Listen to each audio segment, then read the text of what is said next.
આમ તો મારું કામ ગાવાનું રહ્યું, પણ આજે હું આ બધા સ્પર્ધક મિત્રોને થોડી મોટિવેશનલ સ્પીચ આપવા માંગુ છું. તો સૌપ્રથમ પહેલા તો રેડી આઈએસવર દ્વારા આયોજિત આ ટેલેન્ટ ફેસ્ટને એકવાર ગડગડાટ તાળીઓથી વધાવો. આટલું મોટું આયોજન અને જુદા ટેલેન્ટને પ્રોત્સાહન આપવાનું કાર્ય કરે છે જેબીઆઈ સર. તો મારા વાતની શરૂઆત એમ કરું કે એક ગામની અંદર રામ અને કૃષ્ણ ભગવાનની પૂજા થતી હતી. શરૂઆતની અંદર કહી દઉં કે આ વાત કોઈ સાચી વાત નથી અને વાત કોઈ એવી ખરાબ નથી. તો એક ગામની અંદર રામ અને કૃષ્ણ ભગવાનની પૂજા થતી હતી. એમાં ઇન્દ્ર ભગવાન આવ્યા કે મારી પૂજા ચાલુ કરો, હાલો બરાબર એ કે નહીં થાય. તો એ કે તમને વરસાદ કોણ આપે? તો ગામવાળા કહે કે તમે આપો. ખાવ છો મારું ને પૂજા ઇન્દ્ર ભગવાનની ને કૃષ્ણ ભગવાનની અને રામની કરો છો, એમની નહીં, ખાલી મારી કરો, આવી વાત કહી. એટલે તો ઇન્દ્ર રાજા કહે તો કાંઈ વાંધો નહીં, આજથી વરસાદ બંધ નીકળે, 12 વર્ષ તમારા ગામમાં વરસાદ નહીં પડે. ઇન્દ્ર રાજાનો શ્રાપ લાગ્યો છે. બધા ગામવાળાએ મીટિંગ કરી નક્કી કર્યું કે 12 વર્ષ હું 22 વર્ષ ન આવે ને તો એ પૂજા અમની નથી કરવાની થતી. અને પછી વર્ષ 2 વર્ષ જેવો સમયગાળો વીતી ગયો. પછી થાયકા વધે અને ઇન્દ્ર રાજા પાસે ગયા અને રાજાને કીધું કે અમને શું કામ ને હેરાન કરો છો, અમારી શ્રદ્ધા ઉપર શું કામ ને પાટું મારો છો. પણ રાજા કહે કે મેં શ્રાપ આપ્યો એમાં કાંઈ પાછી પેની ન થાય. કે જો તમે ભોળાનાથ પાસે જાઓ અને જો ભોળાનાથ ડમરું વગાડે તો વરસાદ થાય. તો આને તો સોલ્યુશન આપ્યું અને ઓલા લોકો કૈલાસ તરફ રવાના થયા. એમાં ઇન્દ્રને વિચાર આવ્યો, આમે શું કહ્યું કે મેં શ્રાપ આપ્યો મેં તેનું સોલ્યુશન. એટલે ઇન્દ્રને ઝબકારો થયો અને હજી લોકો ઓલા લોકો કૈલાસમાં રસ્તામાં ને ત્યાં ઇન્દ્ર રાજા પેલા ભોળાનાથ પાસે પૂગી ગયા અને દાદાને કે દાદા વરદાન આપો. કે દાદા એને એવા હાથ જ બેઠા. દાદા કે બોલો 12 વર્ષ તમે ડમરું નહીં વગાડો એટલું મને વરદાન આપી દો.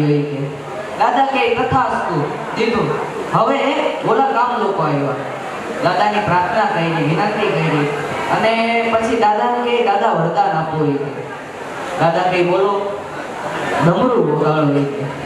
દાદા કે ડમરાનું વરદાન અપાઈ ગયું. ગામ લોકો કે કોને આપ્યું? તો કે ઇન્દ્ર રાજાને આપ્યું. ગામ લોકોએ નક્કી કરી નાખ્યું કે આની આપણી પથારી ફેરવવા હાટું જ જન્મ લીધો. અને આજે હું વાત કરતો હતો ને એ તમે બહુ યાદ ન રાખો ને તો વાંધો નહીં, પણ હવે આ વાતની શરૂઆત થાય કે એ ગામમાં જે ગામમાં 2 વર્ષથી વરસાદ નથી પડ્યો એ ગામમાં એક જણો બિયારણ રોપતો હતો.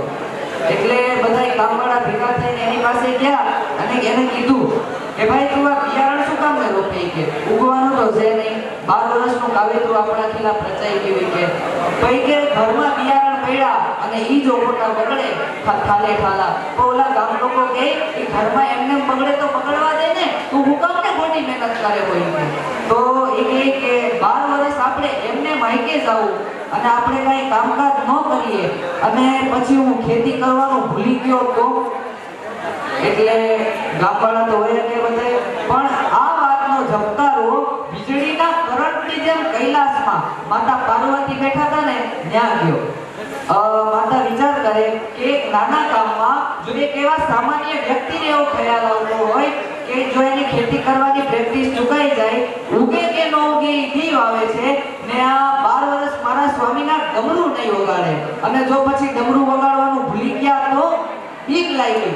એટલે તરત જ ગયા દાદા પાસે અને દાદાને ધ્યાનમાંથી ઉઠાડ્યા અને દાદાને કહી કે જો એક નાના ગામમાં એક એવા સામાન્ય વ્યક્તિને એવો વિચાર આવતો હોય કે ખેતી કરવાની એની પ્રેક્ટિસ ચૂકાઈ જાય, ઉગે કે ન ઉગે દીવ આવે છે, તો તમે આ છેલ્લા કેટલાય મહિનાઓથી ડમરું નથી વગાડ્યું અને જો તમે ભૂલી ગયા તો.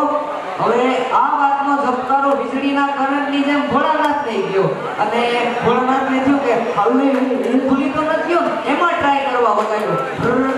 ભોલાએ ત્યાં બિયારણ કોઈ પતા ને ત્યાં વરસાદ પડી ગયો. કહેવાનો અર્થ ખાલી એ છે કે મળે કે ન મળે સાહેબ, પ્રેક્ટિસ ચાલુ રાખજો. આજે આ સ્પર્ધામાં ઘણા સ્પર્ધકો આવ્યા, જરૂરી નથી કે બધાએ જીતી જ જાય. કોકને સફળતા પ્રાપ્ત થાય તો કોકને નિષ્ફળતા પ્રાપ્ત થાય. તો એ નિષ્ફળતા પાછળનું કારણ જાણી અને તમારી નિષ્ફળતાને સુધારી અને આગળ વધવાનું છે. કારણ કે ઈશ્વરને ખબર છે કે કોનામાં કેટલી લોડિંગ કેપેસિટી છે, એને એ પ્રમાણે જ એ દુઃખ આપે. બરોબર. અને છેલ્લી એક પંક્તિ બોલીને હું મારી સ્પીચને વિરામ આપું કે વાગે છે એટલે કે તને દર્દનો અનુભવ થાય. વાગે છે એટલે કે તને દર્દનો અનુભવ થાય. મૂર્તિકાર મૂર્ખ નથી કે તને એમને ટોચીએ જાય. કે તારી જનૂની રફતારી હવા જ્યારે એને લાગશે, જ્યારે એને લાગશે ત્યારે એ અસ્તિત્વ પણ તારા મંજિલની દુઆ માંગશે. માટે તું મત દિલથી જીતી જઈશ. એ આખું ગામ એના નામે ચરી ખાય છે, જેને કહ્યું હોય કે તારાથી ક્યાં કાંઈ થાય છે. એક દિવસ ગામે કીધું હોય કે તારાથી કાંઈ નહીં થાય, અને પછી સમય એવો આવે કે આખું ગામ એના નામે હાલતું હોય.